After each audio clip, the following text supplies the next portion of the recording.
اليوم بيجري، بتحسي إنِك دايماً متوترة كده، وإن أي حاجة صغيرة يعني ممكن توصلك لآخرك. أصل كتير بنوصل للمرحلة دي وبنربط الإحساس ده غالباً باللي بيحصل حوالينا، فاهمة؟ كركبة الشغل، البيت، المهام اللي ما بتخلص دي. بس عمرك فكرتي قبل كده إن تنظيم الفوضى اللي بره دي ممكن يكون أول خطوة عشان نرتب الفوضى اللي جوانا ونهدي أعصابنا شوية؟ هنا في صفحة أنثى وعدت نفسها إحنا مش بندور على حلول سحرية ولا بنقول معلش ونسكت.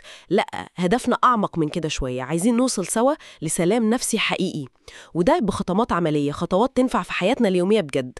فلو لسه مش متابعة معانا، بنرحب بيكي طبعا تنضمي لينا عشان تتابعي الأفكار والنصايح اللي جاية اللي أكيد هتساعدك في رحلتك دي.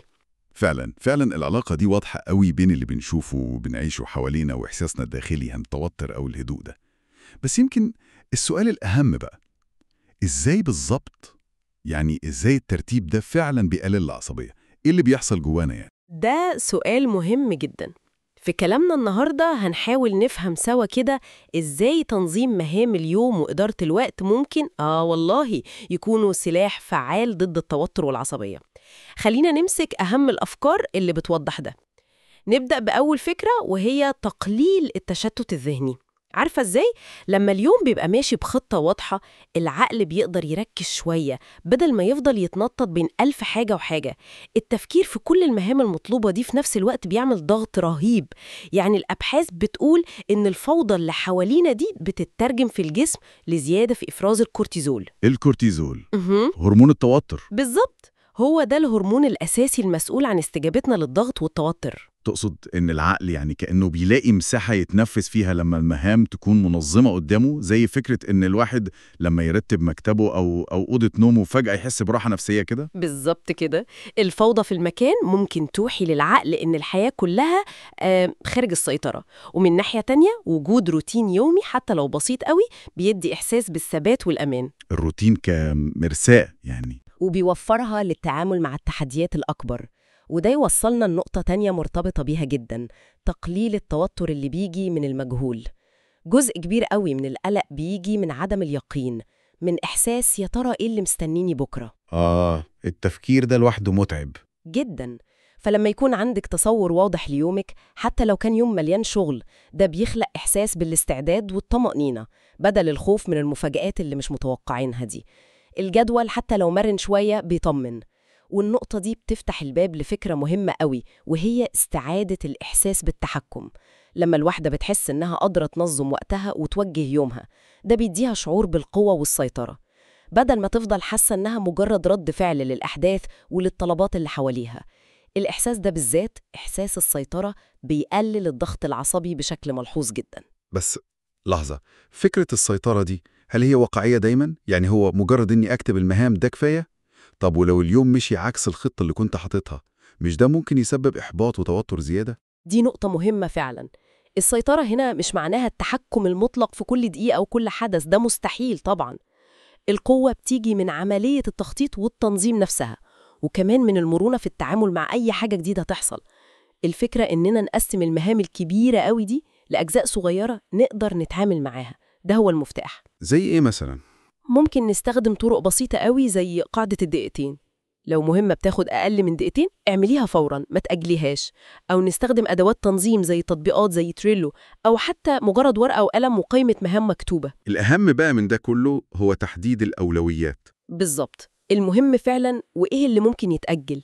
مصفوفة أيزنهاور دي مثلاً اللي بتقسم المهام ل4 خانات، فاكراها؟ عاجل ومهم ومهم وغير عاجل وهكذا. أيوة، دي بتساعد جداً في اتخاذ القرارات دي.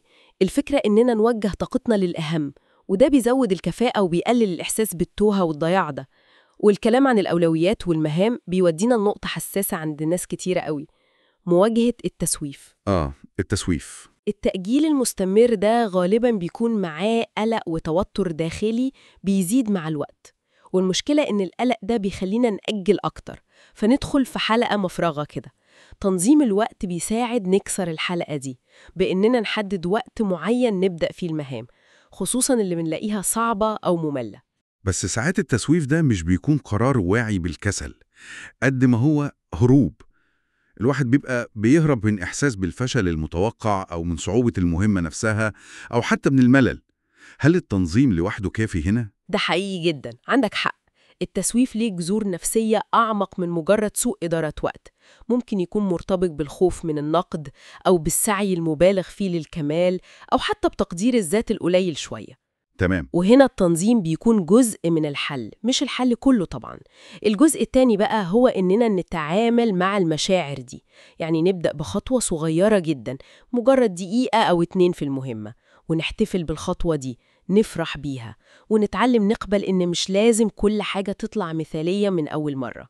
يعني التعاطف مع النفس هنا أهم بكتير من جلد الذات. نقطة مهمة قوي دي، التعاطف مع النفس. وأخيراً ما ننساش الأثر الإيجابي الجميل للشعور بالإنجاز. حتى لما تشطبي مهمة بسيطة قوي من القائمة بتاعتك، ده بيفرز في المخ مواد كيميائية مرتبطة بالسعادة والمكافأة. الدوبامين والحاجات دي. أيوة، الإحساس ده بيحسن المزاج العام، وبيزود الثقة بالنفس، وبيخلق دافع إنك تكملي وتنجزي أكتر. عشان كده حتى المهام الروتينية زي ترتيب السرير الصبح أو تجهيز الغداء ليها قيمة نفسية كبيرة، بتدي إحساس فوري بالسيطرة والإنجاز. يعني مش لازم الإنجاز يكون حاجة ضخمة. أبداً. الخلاصة إن الهدف مش إن الواحدة تبقى فاضية، لأ، الهدف إنها تكون منظمة ومشغولة، بدل ما تكون مضغوطة ومتوترة.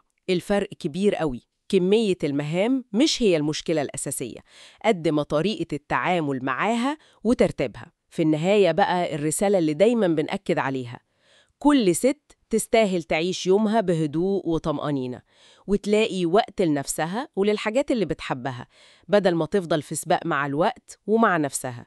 والطريق للهدوء ده صدقيني بيبدأ غالباً بخطوات صغيرة عشان ننظم العالم اللي بره، وده هينعكس على السلام اللي جوه. ويمكن أهم حاجة نفتكرها إن البداية مش لازم تكون خطة عملاقة ولا تغيير جذري. لأ، ممكن تكون أبسط من كده بكتير. يمكن مجرد قرار واحد صغير كل يوم، زي مثلا نخصص 10 دقايق بس بالليل نخطط بسرعة لبكرة، أو نرتب حتة معينة في البيت كل يوم.